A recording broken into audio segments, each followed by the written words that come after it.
Big D Entertainment, in association with Dipsy Doodle Productions, presents The Dave Holly Hour. Brought to you by TJS Ceramics, Posh Boutique in the Bridges at 57th, The Sky in T, XL Chiropractic, Quality Nails, Jesse Moffitt Entertainment, and Sonny's Pizzeria. The Dave Holly Hour features Sioux Empire arts and entertainment conversations. A true lover of arts, entertainment, good food, and fun times, including an occasional Jack Daniels. Okay, so a few Jack Daniels. Here he is, Dave Holly. Welcome, Sioux Empire arts and entertainment lovers. Coming up later in the show, actor Amy Gage talks about finishing one show, going right into another. In a few minutes, we'll hear from comedian William Conway, who's going to be competing in the Junior League of Sioux Falls Last Comic Standing, April 14th at the District. A chance to win $500 cash. Plus, we'll tell you who or what gets this week's honorable mention, as well as choose another winner of Pizza with a Podcaster. But first, let's pop the cork on this bubbly little show. Time to grab your favorite beverage, lift it high, and toast it to being Thursday, a.k.a. Weekend Eve. Hey, the weekend isn't around the corner, it's here! So long, hump day and your frumpy way. We say hello to Thursdays with opening nights. The weekend is near and we can see the bright lights. Yes, Thursday, you're so hearty, we can't wait for Friday, so a day early, we start the party. All right, lift 'em high. Whatever it may be that you're drinking is probably going to depend on the time of the day, where you might be, and how you're listening, etc. You know, you don't want to get caught with a beer while you're at work and your boss is right around the corner. So, be careful. Be smart about this decision. But here's what we're toasting today. It's to unexpected road trips and finding new ways home. Last weekend, my love on Friday night said, hey, what about after you get off work on Saturday afternoon, we drive down to Sioux City and go to Miles Inn. Have a couple of Charlie boys with cheese and a schooner of beer, and then make our way back because we got some jazz we want to see at Monk's later that night. I said, that sounds like a great idea. See, we have a new vehicle that we just got a few weeks back, and this was the maiden road trip for we call her Luna, because the official color of her is lunar silver metallic. So, Luna is the name, and it's a beautiful vehicle. We love it, and it drove incredibly well. And then on the way home, my wife's phone for maps is hooked up to not taking interstates.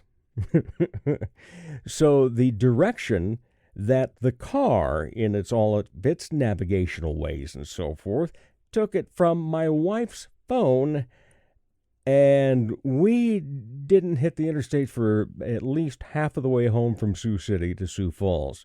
But we found a great road, lots of nice curves, and I have the feeling that once it's fall, instead of the muck of winter becoming spring, that it's just going to be absolutely beautiful to take in. So we're going to have to do that again. But a toast to unexpected road trips and finding new ways home. The Weekend Eve Toast is brought to you by The Sky in Tea.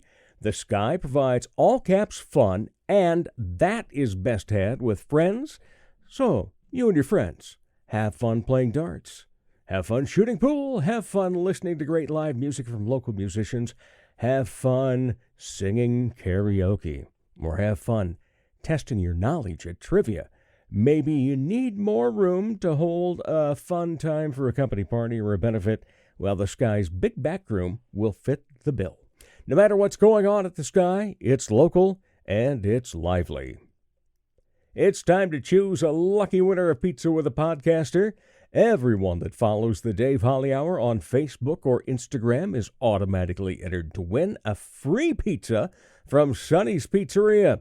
We pick a winner each week. This week we say congratulations to April Koyman. We'll be in touch with you, April, to get you all set up for some jowl-dropping, show-stopping thin crust pizza. Pizza with the Podcaster is brought to you by Sonny's Pizzeria, right across from USF at 26th and Waltz, and Sonny's at 81 on South Phillips. Check out the very fun and incredibly flavorful menu online, sonnyspizzeria.com. Honorable mention. So what this week is making Dave smile, etc., etc., etc., etc.? Well, it's the fact that tonight, the Midtown Coffee Radio Hour is doing a live show to record their podcast once again. The live shows are fantastic. I happen to be part of that group, and I'm looking forward to it because we're going to be at a new place tonight. We're going to be at the Icon Lounge, and that show starts at 7:30. So very much looking forward to Midtown Coffee Radio Hour. Congratulations on being this week's honorable mention. So coming up later in the show, actor Amy Gage. But on the way next, comedian William Conway on the Dave Holly Hour. Check out the new ceramic studio in Sioux Falls, conveniently located off Kiwanis Avenue on 5th Street. TJS Ceramics. We have thousands of classic vintage ceramic mold items and several new items too. TJS Ceramics offers classes through the Sioux Falls Community Education Program and special open studio nights every Thursday evening. Bisque, studio time, or finished custom items are available. Visit TJS Ceramics Studio in Sioux Falls today. Helping women feel empowered and confident is what Posh Boutique at the Bridges at 57th does, while supplying high-quality clothing that fits your lifestyle, personality, and price point. Whether you want comfy and cozy, casual attire, or something for a special occasion, Posh provides quality, selection, and value. They carry sizes extra small to 3X and have something appropriate for any age. Feel empowered and get confident. Posh Boutique at the Bridges at 57th.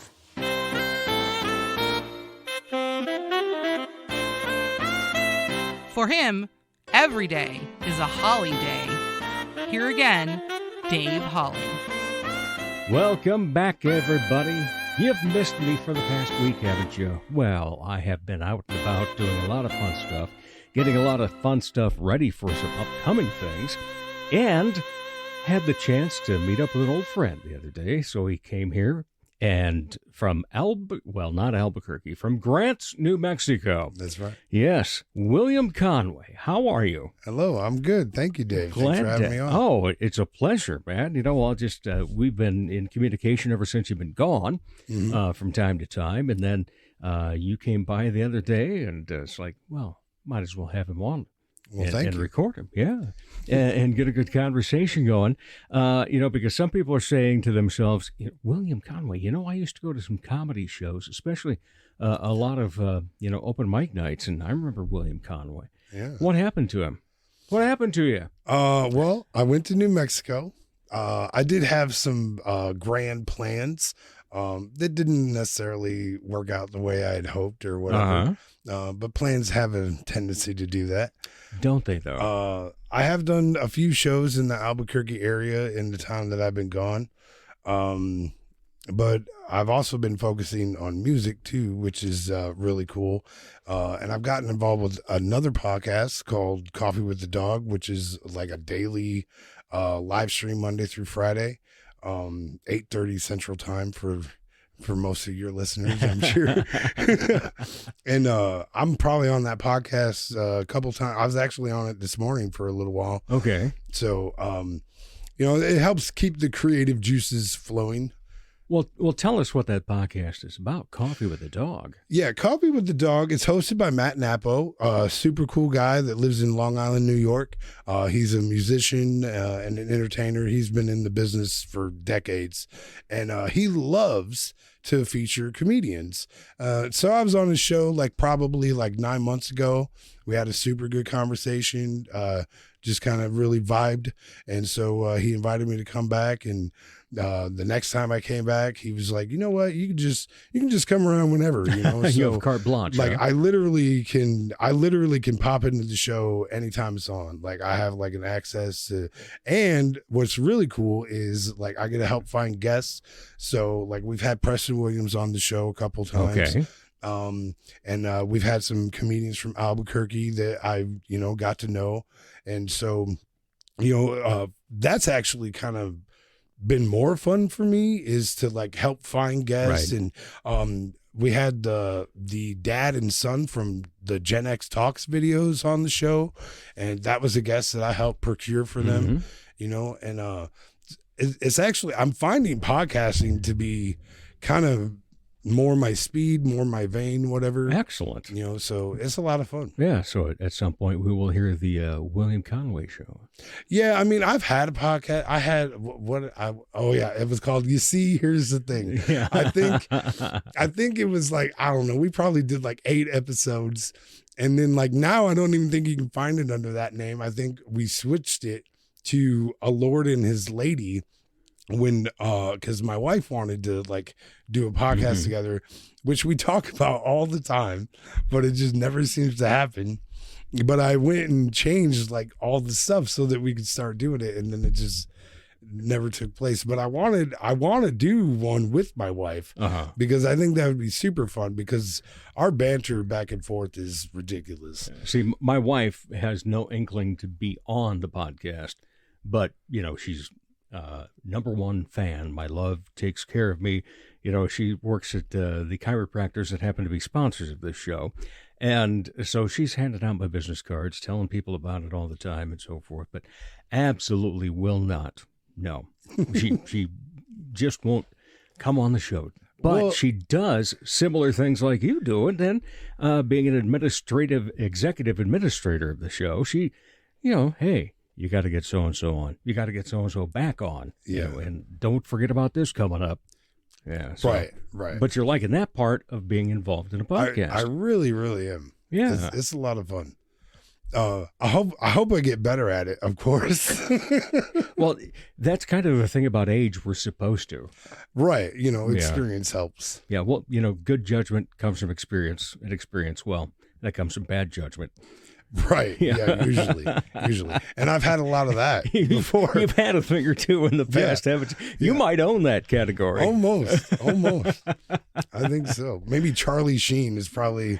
Oh, I don't know how you dethrone him. I mean, you probably got to drink some tiger blood, I'm sure. And, the way that he goes, I'm not sure what he is winning at, but he's always at. He's winning in residuals is what he's winning in. Because, like, the dude, like, how much money does he still make from 2.5 Men? It has to be amazing, doesn't it? Oh, yeah. Yeah, but I still love the first time that they had Ashton Kutcher on there, and he wakes up, is this Charlie Sheen's house? Yeah. And I liked it even after, when Ashton came, I thought it was still a pretty good show. Well written. Yeah. Oh, yeah. Very well written. Okay. Speaking of well written, what's it take to have a well written joke? Or not a joke, but a bit.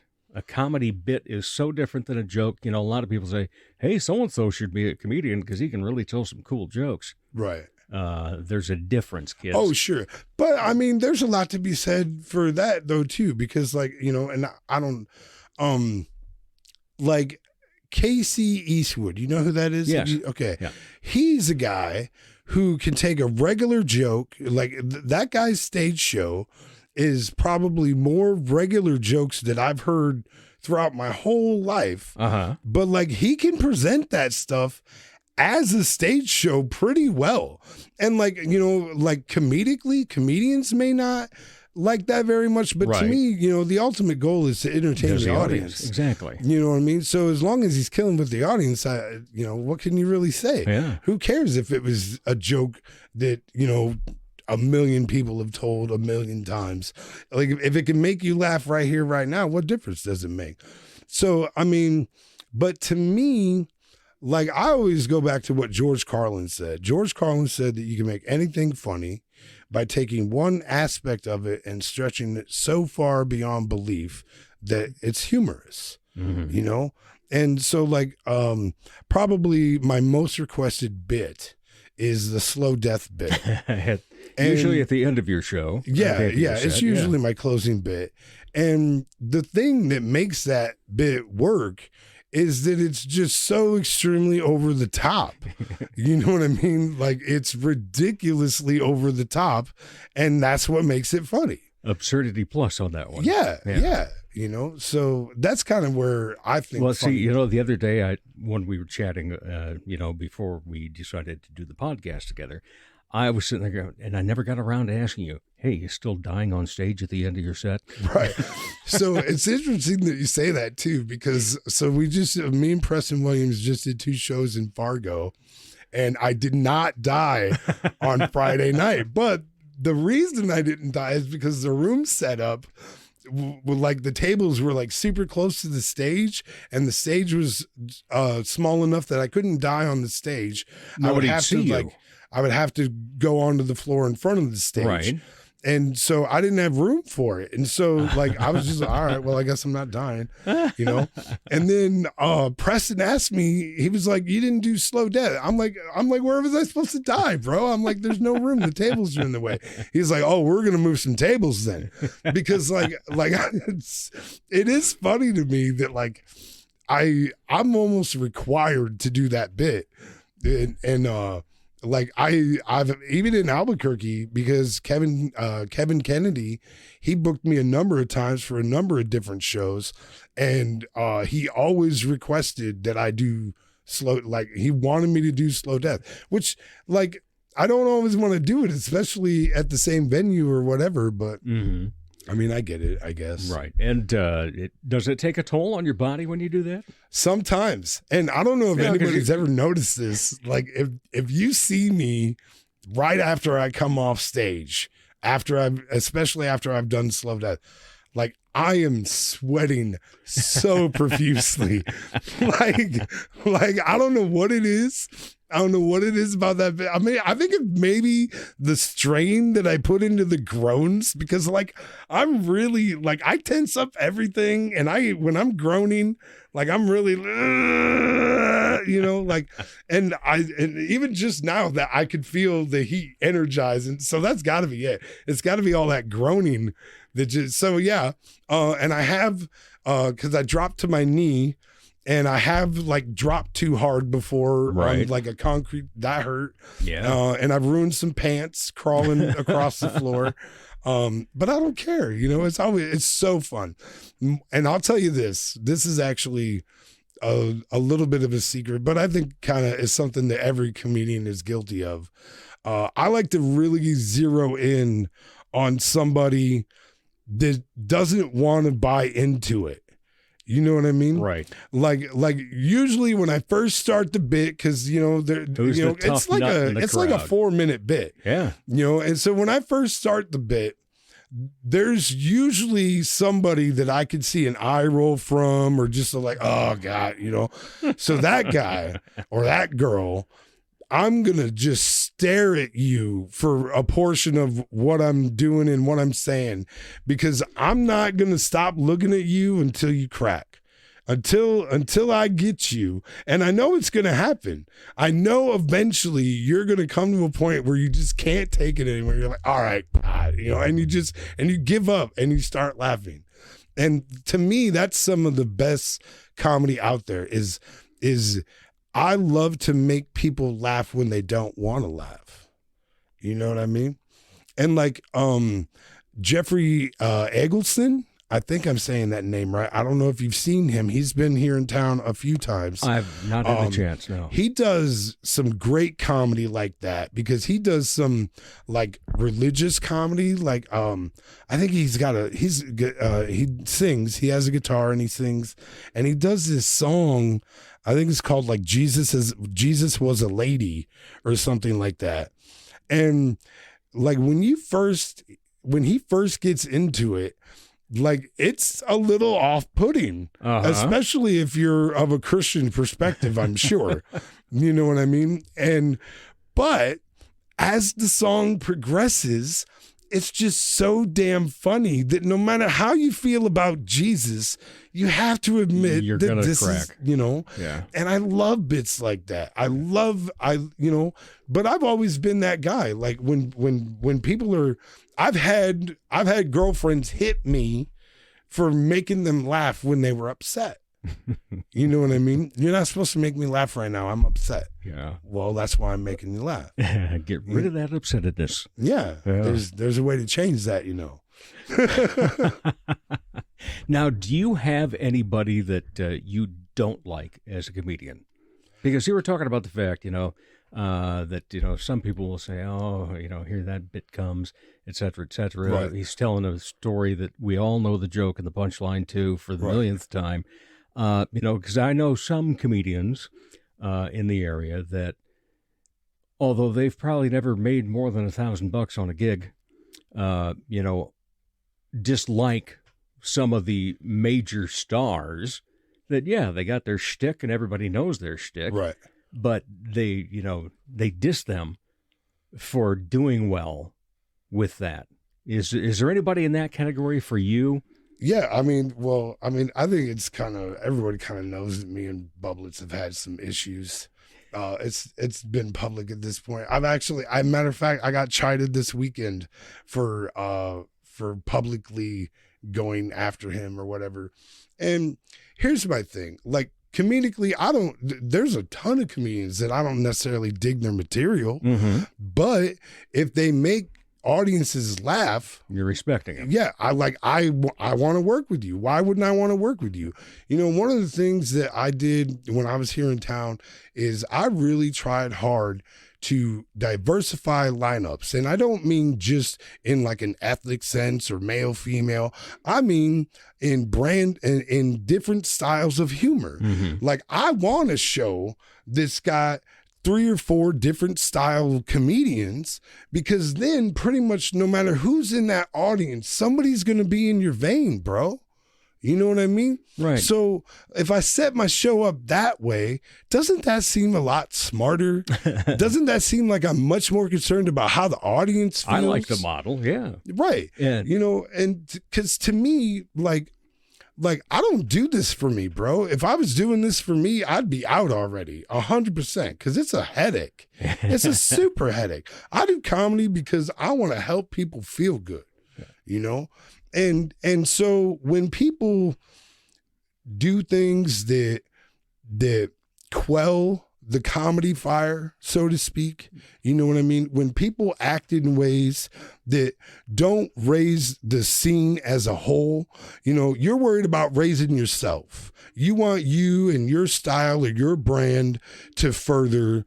And I've never really had that mindset. My mindset is I want the whole scene to do good, because I don't know if you know about Jonathan Nash at all, but he won a Nobel Prize because he had this idea that if we do what's best for everyone, then that is the best outcome possible.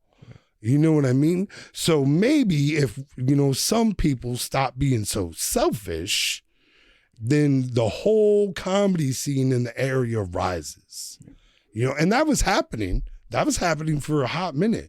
I mean, there was a whole evolution that happened in this town. I mean, look, Boston started as a little side room of a pizza place, and then it moved to the Ramada, and now it's moved out to T. You know what I mean? And that happened because there was a number of comedians that were about the club and were about boosting the scene. You know what I mean? And I don't know, it seems a little more divisive now. You know what I mean? And that's, to me, that's never good. But it is common in comedy, especially as scenes grow and progress, that, there's splits and there's deviations. But me, I'd like to try and focus more on lifting comedy as a whole. You know what I mean?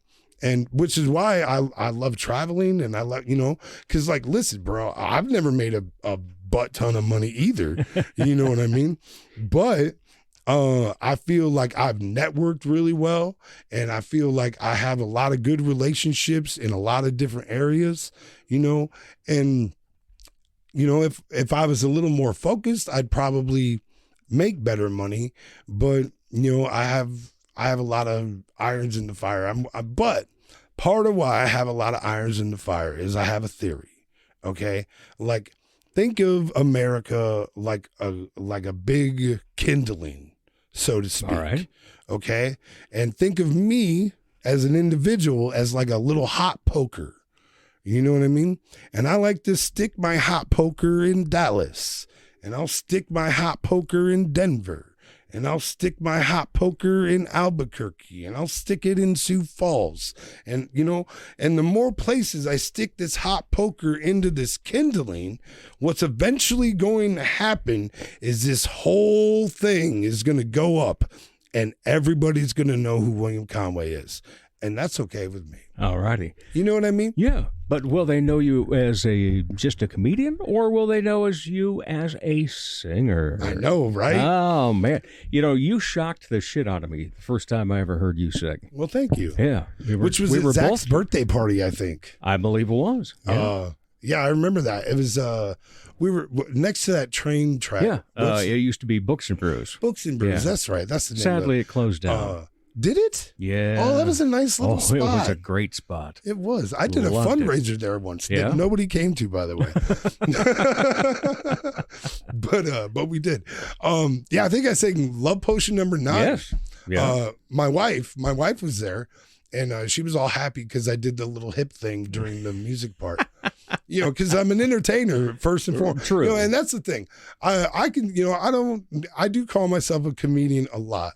But more so, I consider myself an entertainer because I want to act.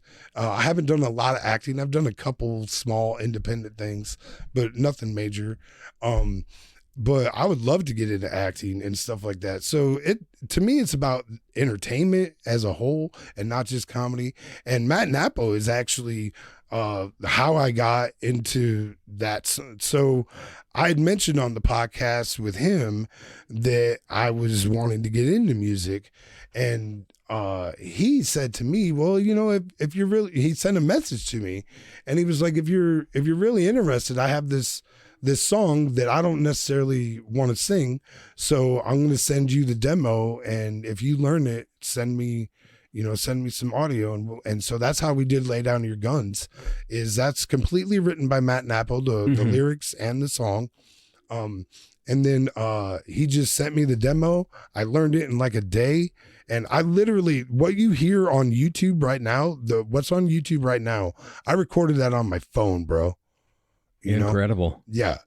So, I mean, like, I'm excited for an opportunity to get in an actual studio and cut the right way, and I'm super excited. Heath House Entertainment brought me on like 6 months ago, and they're really on me about getting some tracks to them because they're like, we're ready to push your stuff, but we need stuff to push. Right. And what are you looking at this point? You thinking a full album or an EP? So Just they want to do at least 2 singles this year, which means I better get on it because it's already almost April. I would like to do a whole album, but I know that right now we're probably going to do 2 or 3 singles. I hope to get those done before I go back to New Mexico. So, by this summer, I should have music out and available. So wonderful. Yeah. All right. So, Mr. Entertainer, a little bit of acting. What else can William Conway do? Comedy, music, little acting, juggling. I mean, I do some impressions, but I don't do them very often. I still have a lot of work to do on them because what I've noticed the most is that, like, with my accents and stuff, I can only support them so long. True. And they start melding into what's weird is like I don't go back to talking regular. Like you go into another accent. Yes. Yeah. It's so like why does that happen? That's so strange. Like why did my Irish become Russian all of a sudden? Like that makes no sense. But like and I do some character type stuff. Like I do a really good Arnold. But I think a lot of people do a really good Arnold. Like it's just very easy, you know. Like when I first moved to California in 2003, Arnold Schwarzenegger, that's when they had kicked out Gray Davis as the governor, and they were holding like a special election, right? You know, and it's I want to be the new governor of California. Gray Davis, get out, you know.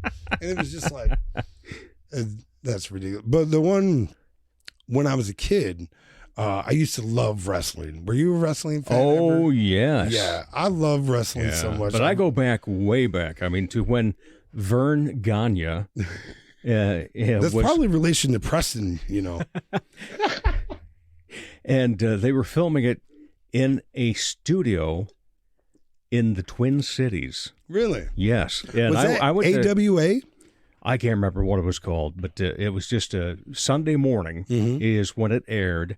And all of us at Southwest Minnesota State University that'd be the first thing we'd do when we woke up from our hangover before we went for some lunch is watch the wrestling.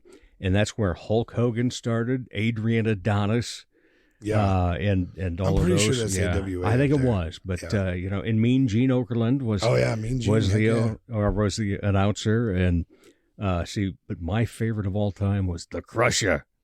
Really? Yeah, I loved the Crush. He'd take when he'd do interviews after a match, he'd walk in and he'd have a keg of beer up on his shoulder, smoking a cigar. Yeah. Really? But I don't remember. The almost Crusher thought you goes meant back. Kona Crush. Well, you're talking about somebody I'm talking different. about the Crusher. Yeah. In fact, there was even a novelty song about the Crusher. I'm trying to think if I know. Because he was Because I was in college, early to mid '80s. And by that time, the Crusher was kind of coming to the end of his career anyway. Okay. But I think one time he even tag teamed with Baron von Raschke. Gee, many Christmas. Yeah. When I was in high school, I was in journalism and I was in charge of the sports section.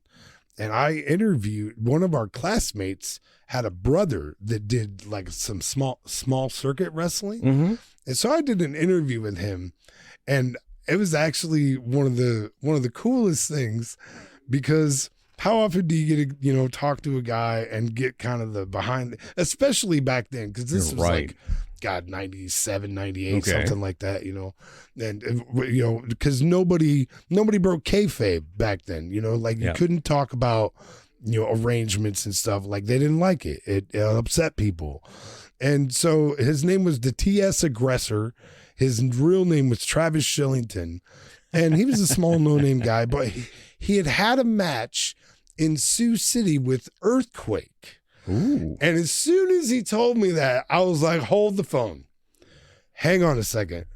You were there. I'm guessing since you were wrestling Earthquake, you knew you were going to lose. And he said, yes. I said, okay, we need to have a conversation then, because I have to know what goes through your mind when Earthquake begins his stomp. You know what I mean? Because in case you listeners out there are unaware, Earthquake was like a 500-pound dude. And what this dude would do for his finisher is he had like a taunt that he did before his finish, which was he would jump in a circle all around you, just and then he would go rope, and then sit, like plop, sit on your chest. That was how Earthquake finished his matches. And so I was like, dude, you have got to tell me what goes through the mind of a man when Earthquake begins that stomp. And knowing that 500 pounds is going to set its ass down on you. There's no stopping it now, like, and he goes, really? I was just thinking, I don't think $500 is going to cover this emergency room visit. And that is entertainment, folks. That is. Now, have you ever been able to use that line in a bit that you've written? I don't know if $500 is going to cover the emergency room visit. Yeah. That's a classic. Oh, it is, isn't it? Yeah. Yeah, it's beautiful. I've told the story a couple times. Yeah. I like to tell the story. And that's my thing. To be honest, and honestly, this is probably why a lot of people don't like me is I'm not so much of a comedian as I am a storyteller. I got a lot of funny stories. I've had a real messed up life. And Mark Twain said that tragedy plus time equals comedy. True. So to me, I should be able to talk about the bull crap that happened 20 years ago. Yeah. And it's funny now because we're through it. It's okay now. Like nobody died most of the time. At least that we know of. Right. Yeah. But so, I tell a lot of stories rather than tell jokes. But then, it's funny too, because, back when I told joke, because I do like the storytelling format no matter what, even if it is a joke. But when I was writing jokes and making up stories, well, then my family got mad at me. They were like, we didn't do that. And okay, well, let me tell the truth then. Oh. They don't like that That's either. one way to get them back. No doubt about that. Yeah. All right. So how long are you in the area for? I plan on being here into May a little bit. Okay. I have it's not really Omaha. I forget the actual, it's like a suburb. I think it's actually a suburb of Lincoln. I'm playing Nebraska. Oh, okay. Like May 25th. I can look real quick. All right. I'm so sorry. Not a problem. That's I should have notes. So end of May. You're going to be here through more than just a little bit of May then. Right. Well, Yeah. I mean, Well, I know that date anyway because it's my granddaughter's 12th birthday. Is it? Yeah. That's awesome. And she let me can make see you here. laugh. Jeremy is who I need to. Oh, and by the way, since I'm on here and since other comedians might be listening to this, if you're not on Rogue Comics of America yet as a comedian, you really need to do that, because if you're looking for road gigs and stuff like that, Rogue Comics of America is a wonderful Facebook group. There's solid paying gigs available on there all the time. If you have a gig that you're trying to fill, you need somebody. Like, it's also a good source if you're trying to get somebody a spot, so check that out, because Jeremy, Peter, I think it's Peterson. Yeah. He does that, and it's a really, he runs that, or the website? No, it might be John. I think it's John. But it's a great Facebook group, and you can really get some gigs. That's how I got hooked up with this gig. I'm trying to, because as soon as I booked this gig, I literally sent like 6 other comics to this dude. I'm like, well, if you're trying to book people in this area, like, here's some people. So Ralston, Nebraska. Ralston. Yeah, I'm playing I'm trying to see the name of the venue. The Granary in Ralston, Nebraska. I'll be at May 25th. Alrighty. And that's my last scheduled show thus far. Okay. But I have to, like, no matter what, like, my wife is taking care of things at the rodeo grounds, because that's what we do for our regular work is we're groundskeepers for our rodeo grounds, which is super fun. And I love horses and the rodeo, and it's always a good time to watch that stuff. But she's watching over all that stuff as I'm out gallivanting around the country. So, but I have to be back in June for sure. Okay. Like, because otherwise, it's too long. Yeah. So we'll get an opportunity to see you, hopefully, because there's a couple of months' time yet now. So, well, and I haven't looking forward to it. Yeah, I haven't booked for here in Sioux Falls yet, but hopefully I'll secure that booking this week. Yeah, that'd be awesome. All right, William Conway, my friend. Always great to see you and catch up and have a fun conversation. Thanks for having me. I know Dan. we could go on for hours, but it is schedules. Right. Yeah. All right. Appreciate it.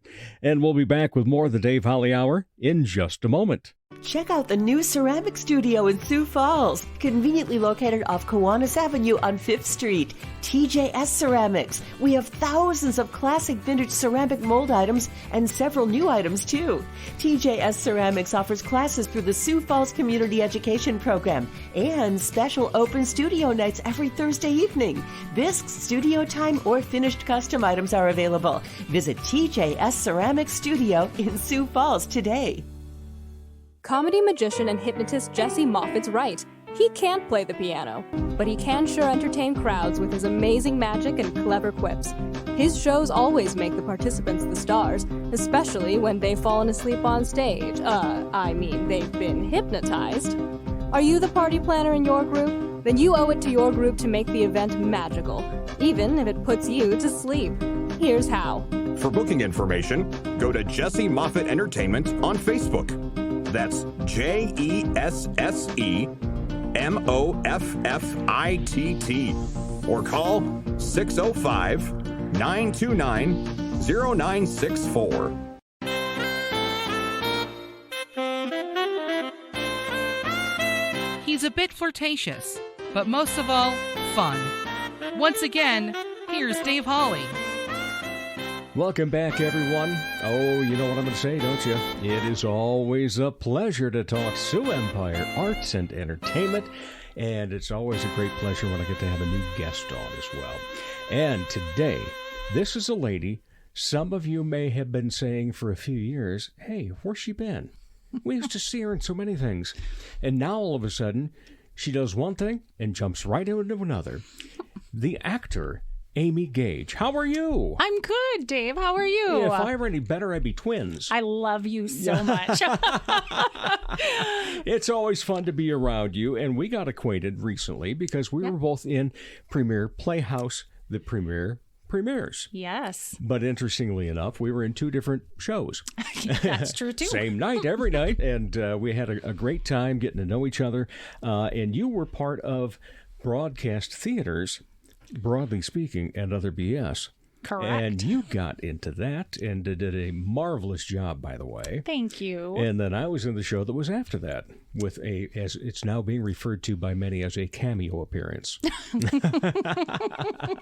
Well, that radio voice, you just can't beat it, can you? Yeah, that's true. Yeah. And people always ask, where do you get that anyway? Well, I bought mine at Walmart, top shelf, 1995. Actually, it might have been a rollback price even. Yeah. It's like, well, it kind of came with everything else. Right. So I've worked on it a little, but, beyond that, it was pretty much mine. That's right. Yeah. So you decided not to stop. So you went from that, and you're now up at MCAP.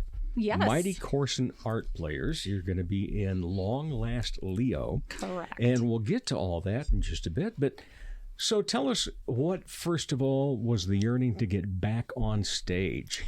So I did a lot of theater in high school and a little bit in college. And then I went on to meet my husband and we started having kids. And I naively thought that I couldn't do both. I thought, well, I'm a mom. I have, what turned out to be 5 children. And so I've got to focus all of my energy there. And the whole time I was yearning to get back on stage. Right. I loved it. It was like my bucket filler when I was back in the day. And my kids got older and they wanted to play Xbox more than they wanted to play with me. So I thought, well, okay, I'm going to do something. And as I started investing in the theater community, I realized how short-sighted that I was to myself, because you can always have moderation is key. Exactly. I could have invested a little bit in myself here and there and, went back to my family, and I probably would have been better for it. So I always encourage these younger moms, like, you know what? Don't say I can't. Don't worry about it. Just do it. Yeah. Moderation. Okay. So what got you interested in theater in the first place? So believe it or not, I'm a super, super introverted, shy kind of person. And I like people. Right. But I also do, I need kind of some me time by myself. And so I never wanted to be the center of attention. But then once I got on stage, I like to be that kind of center of attention, probably because I get to be anybody but me. Right. So I don't know. It just really, I had a lot of really great people in my life that really invested in me and helped me kind of craft. And I've got a lot of work to do, but I'm having fun making some time for myself. Well, if you think you've got a lot of work to do, then it's really going to be amazing then, because you already do such a great job. Thank you. And so now let's go back first and talk about having been in Broadly Speaking Another BS. Yes. And in the premiere of that for premieres. What was the most fun you had doing that? I mean, what a magical thing to be able to bring real people that you know's words to life, and that was getting to see the whole process from the writing all the way through. So that was really, really interesting. I think what kind of goes back to everything is relationships you build. So like getting to know you, for example, was a really awesome experience. The Broads were great. I love them. And I, made some really good friendships, but also just, sharing somebody's story. Right. And that was the fun part that, around the set, around the stage and backstage and dressing rooms and so forth, simply referred to as the Broads. Okay, Broads, get on stage, It's a lot of fun with that. And of course, the original Broads will tell you, and many of them were in this show. So you were one of the outsiders that got in. That had to be, wow, pretty cool to do, huh? It was fabulous. Yeah, it was an honor to be selected to get to be a Broad. And we still have kind of a connection. We have our own little, message group, and we're still sharing things back and forth. And so, yeah, for sure. It was an honor. Yeah. And well done by everybody. And of course, now, the original ones are back at it. They've been down at Old Town. But now you're headed the opposite direction. They went south. You've gone north to Corson. Yes. And we absolutely adore Mighty Corson Art Players and that little intimate theater that has like maybe 12 square foot off stage to get around in when you're not on stage. But it's just such a fun place to showcase so many things. So tell us about this play, At Long Last, Leo. Yeah, so this is my debut out at Corson, and so I'm super excited. Just the uniqueness and quaintness and sweetness of that venue is amazing. At Long Last, Leo, this is probably my most challenging role to date. So it is very exciting. It's about a family who is dysfunctional, maybe. Okay. Functional, dysfunctional.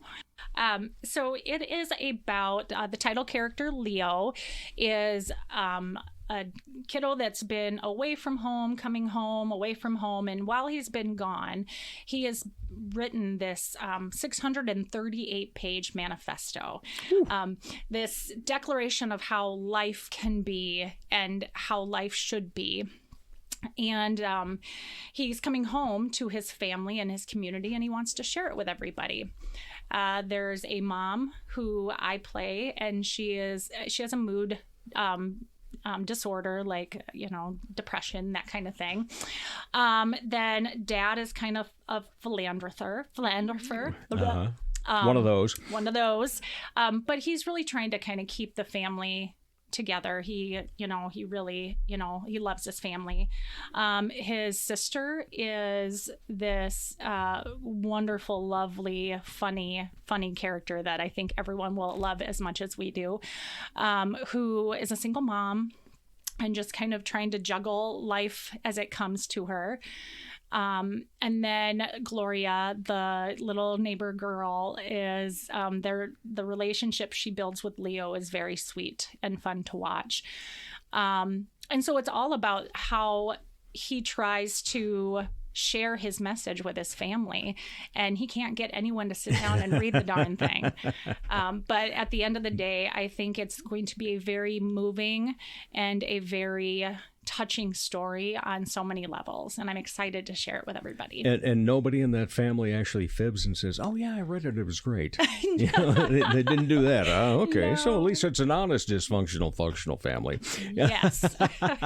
And who's playing whom in this? I'm guessing that Sean Mueller is your counterpart. Yes, Mr. Beagle, Dad. Okay.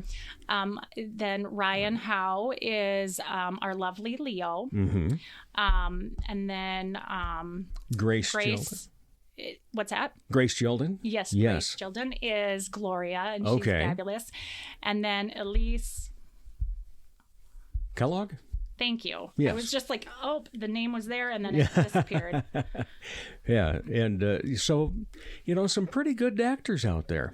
It's so amazing to see that caliber of talent all come together, even from the very beginning. You know, it's been an honor, but also somewhat intimidating to see all of these really talented people, and then I get to be one of the crew. So Okay, so I have to ask, knowing the time frame of when those auditions were, and knowing the time frame of when we were doing premieres, had you already been thinking about it before premieres to audition for MCAP? yes, You had. I love that little theater, and so when the opportunity came up, I was super excited. So yeah, absolutely. And it's going to be your debut out there. My debut. Oh, looking forward to that, and hopefully the debut of many shows. I would love to, spend more time out there for sure. Yeah. And so everything's going well. Rehearsals are doing well. And how's that director, that Brian Shipper guy? Oh, he's a pain. No, I'm kidding. No, this is my first time working with him. And I remember, you go to auditions and you hope for the best, and inevitably you get disappointed sometimes, and he was probably the nicest disappointment I ever got from when I first started back into the theater world. And so I was really excited to meet with him and hopefully work with him at some point. So no, he's great. He's great. He is. Yeah, we love him, and he's been here in the Dipsy Doodle production studios on several occasions. I'm not surprised. What is it about theater in general that you think is so important in someone's life? I mean, the obvious is a departure from reality, right? We can go to the theater and we can, get lost in some stories. But I think that it tells a lot about how life could be, should be, would be, shouldn't be. And the parallels that you can make in your own life are just really important, especially in this day and age. Yeah. So, best role you've ever been? Okay, I've got a tie because this one isn't done yet, but I think it stands to be very, very likely a top contender. But I also, Vi Moore in Footloose was probably my second. The other one that I'm like, oh my goodness, I love that. I would do it again. What's the role you haven't played you want to? Oh.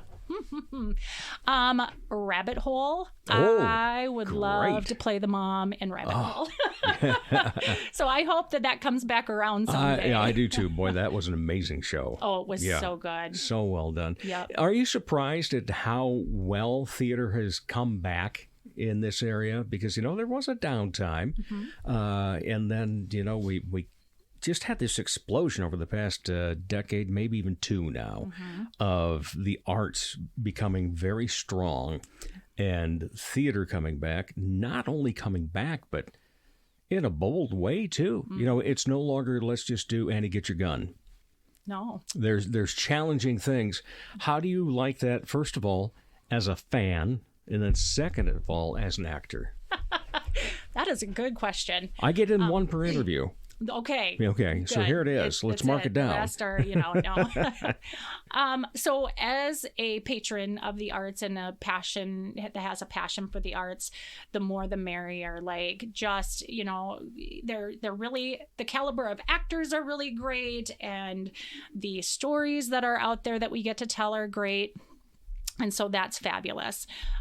So as an actor, of course, the more competition there is, it's harder to get in up on the stage. But I think that that's the best part, though. Right. It's also more fulfilling that way then, too. Yep. And to be challenged. And, when I am disappointed about a role, I take it and go, okay, what can I do to invest in my talent so that I might be selected for the next one? And so I use it as a way to kind of challenge myself and, look forward to the next opportunity. And you're not one of those that would say, oh, I didn't get the part, I'm not going to that show. Oh, no, gosh.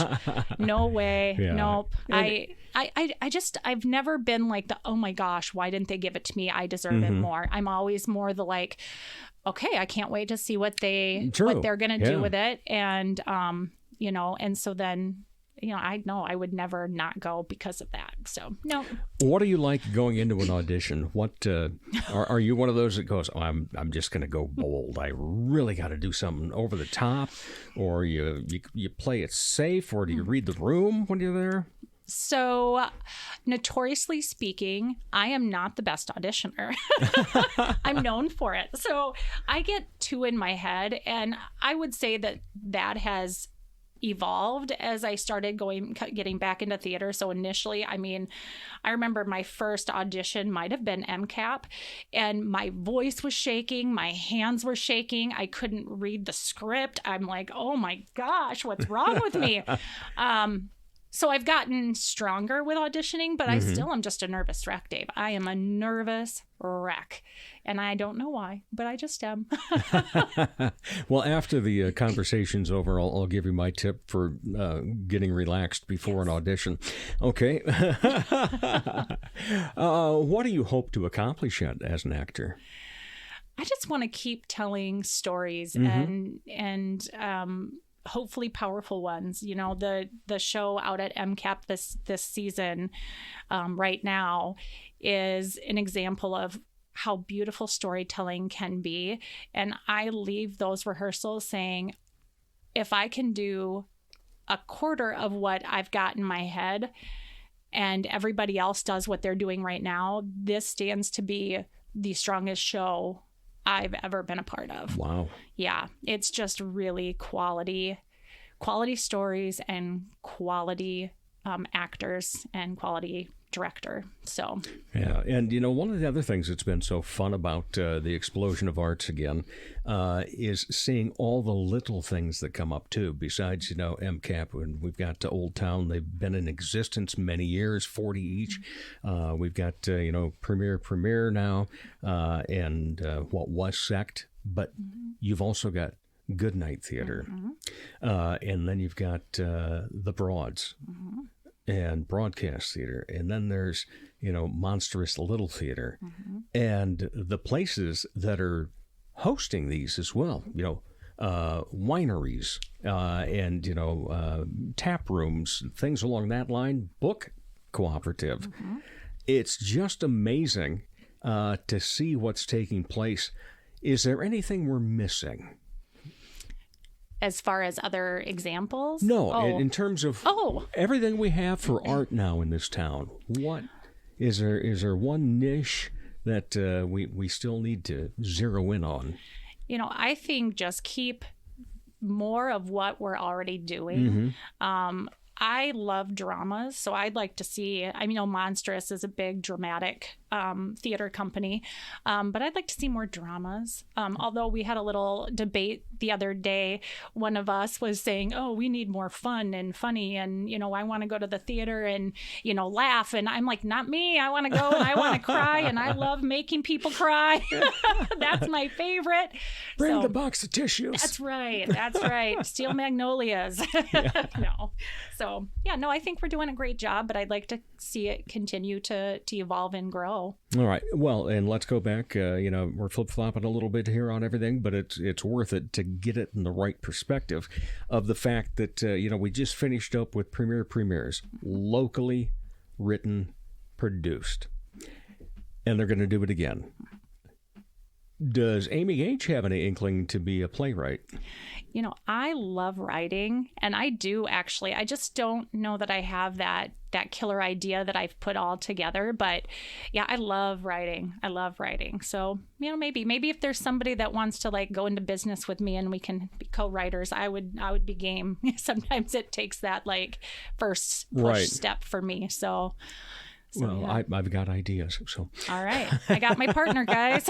No. Here we go. Off on another adventure for Dave. That's right. But what do you think is the most fun of the theater family? You know, you mentioned it early. You know, we got to know each other because we were in a production together, and everybody talks about the theater family. And Bob Nelson obviously has the greatest, theater family amongst any human. But as you know, because now you're moving on and you're up at MCAP. And so there's another group of people that you're going to be associated with. What do you enjoy about that part of it?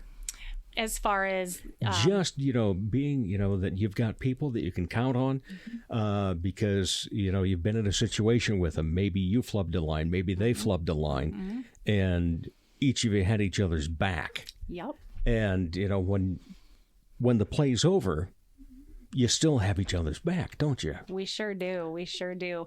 So many relationships. For example, Sean, we go way back to my first, stab back at theater, which was Beauty and the Beast. Well, that wasn't my first, but my first musical back.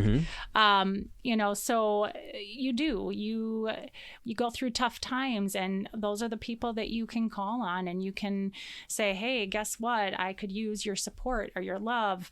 Those relationships are so important.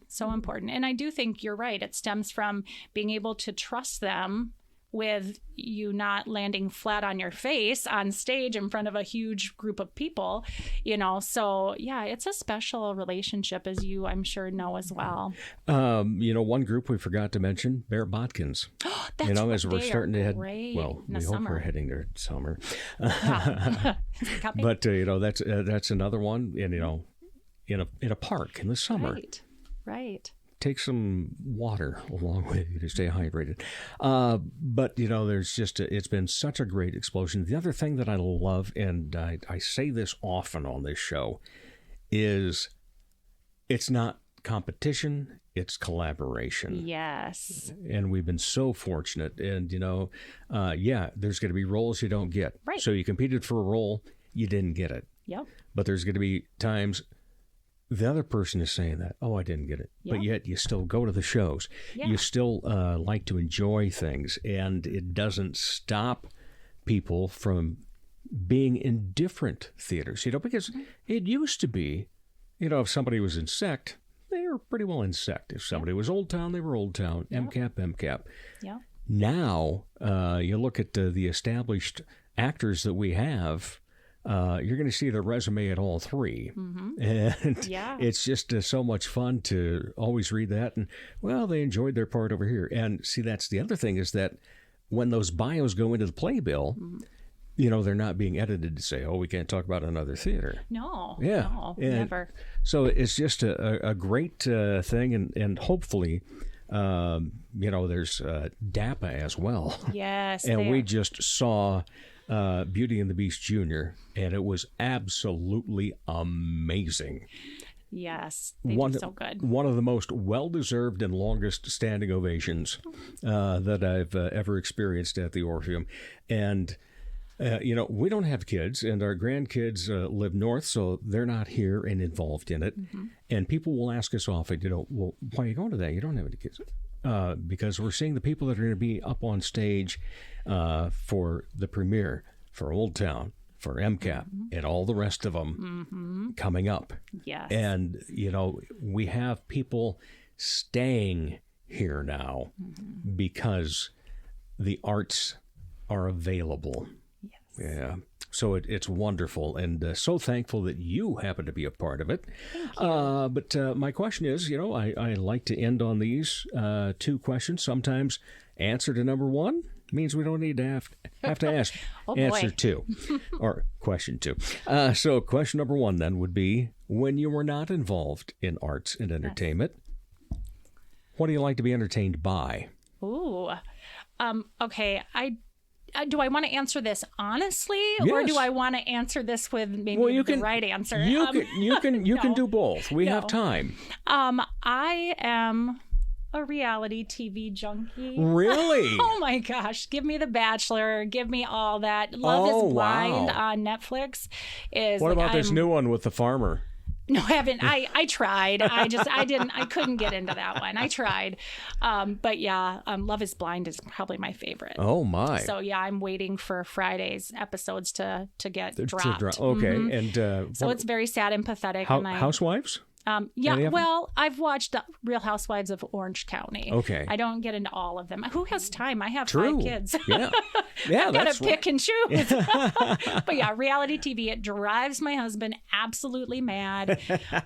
So yeah, it is. Yeah. Okay, so your 5 kids ranging in age from what to what? So I have a 13-year-old son. I have a 15-year-old son. I have an 18-year-old, and then I have a 20-year-old and a 22-year-old. So we're like, they're all leaving the nest now. So even more time for mom to be on stage then. Yeah. But my kiddo Aiden is my one kid who has actually kind of invested in the theater community with me, and so they're usually backstage helping. They spend a lot of time up in the fly for TPP. So. No, it's great. We've had a really good time bonding that way. I saw Aiden around, at the shows that we were involved in, so that was nice. Yeah. And then, okay, so what about any other hobbies? I'm an old lady. I like to knit and crochet. I like to, I've started cross stitching. And so, yeah, I'm kind of a boring old lady. Whatever floats your boat, that? Yeah, absolutely. All right. So, again, you are going to be in At Long Last Leo, which is coming up in April. April 21st through the 23rd and 28th through the 30th. Okay. And get your tickets at Corson Mighty Art Players. Yep. They're $20 a piece, and you can call 605-582-2771. And I just couldn't encourage people to see this show more. It really is going to be special. And I don't have to worry about ordering tickets because, well, we took care of that last year by becoming members there and getting season tickets. I will be looking forward to seeing you. All right. And usually sit in the first or second row, so it won't take much. Fabulous. All right. Amy Gage, thank you so much. Appreciate you taking some time to be on the Dave Holly Hour. Thank you so much. And we'll be back to wrap up the show in just a moment. Ladies, when it's time to give your nails some love, get that extra special treatment from Quality Nails on South Minnesota Avenue in Sioux Falls. Manicures and pedicures that look great and make you feel fantastic. Zaya and Tony provide professional care for your hands and feet, whether you just want the basics or an extra special look with added flair. Oh, and guys, it's okay to treat yourself too. Quality Nails. Call for an appointment. 605-334-1463. Dr. Perry Langston and Dr. Corey Tooney know excellence is in you. That's why they provide you with excellent care at XO Chiropractic, improving your overall health in spirit, body, mind, and will. Get results the natural way. Arrange a consultation. 605-332-9235 or exokairos.com. Excellent care for excellent people. XO Chiropractic, located at 4309 South Racket Drive in Sioux Falls. From the Dipsy Doodle Studios at the world headquarters of Big D Entertainment, a 40-square-foot home studio in the middle of America, it's Dave Holly. Thanks once again to my great guests, William Conway and Amy Gage, and of course, you. Thank you so much for listening, downloading. By the way, downloading, we are now over 12,000 downloads for this show. Sharing, following in his social media, and your overall support of this show. Thank you, thank you, thank you. If you haven't so far, follow us on Facebook and Instagram, which automatically gets you entered for Pizza with a Podcaster. And now for all 173 episodes, go online, DaveHollyHour.com. They are all there. As the Sioux Falls Arts Council says, together we art. As Arts South Dakota says, home is where the art is.